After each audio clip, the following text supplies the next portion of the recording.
اعوذ باللہ من الشیطان الرجیم بسم اللہ الرحمن الرحیم رب یسر ولا تعسر وتمم بالخیر وبک نستعین یا بنی اسرائیل اذکروا نعمتی التی انعمت علیکم یا بنی یا کا معنی ہوتا ہے اے بنی بیٹے یا اولاد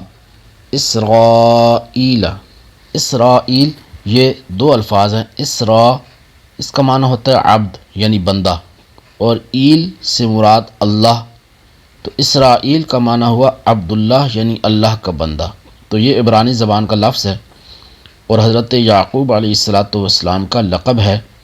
تو فرمایا اے بنی اسرائیل یعنی اے حضرت یعقوب علیہ السلام کی اولاد، اذکروا یاد کرو، نعمتی نعمت کا معنی ہوتا ہے نعمت، احسان یا میری نعمتی میری نعمت، التی جو انعمت میں نے انعام کیا، انعمت میں نے انعام کیا، علیکم علی کا معنی ہوتا ہے پر، کم تم، علیکم تم پر، و اوفو واو کا معنی اور، اوفو پورا کرو، بعہدی میرے عہد کو، اوفی میں پورا کروں گا، بعہدکم تمہارے عہد کو۔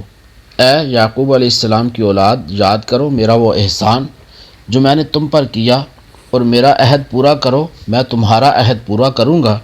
وَإِيَّايَ فَارْهَبُونِ واو کا معنی اور، ایایا مجھ سے، فرحبون فا کا معنی پس، ارہبون ڈرو، نی مجھ سے، فرحبون اور مجھ سے ڈرو۔ یا بنی اسرائیل اذکروا نعمتی التی انعمت علیکم واوفوا بعہدی اوف بعہدکم وایای فارہبون۔ اے یعقوب علیہ السلام کی اولاد، یاد کرو میرا وہ احسان جو میں نے تم پر کیا، اور میرا عہد پورا کرو، میں تمہارا عہد پورا کروں گا، اور صرف مجھ سے ڈرو۔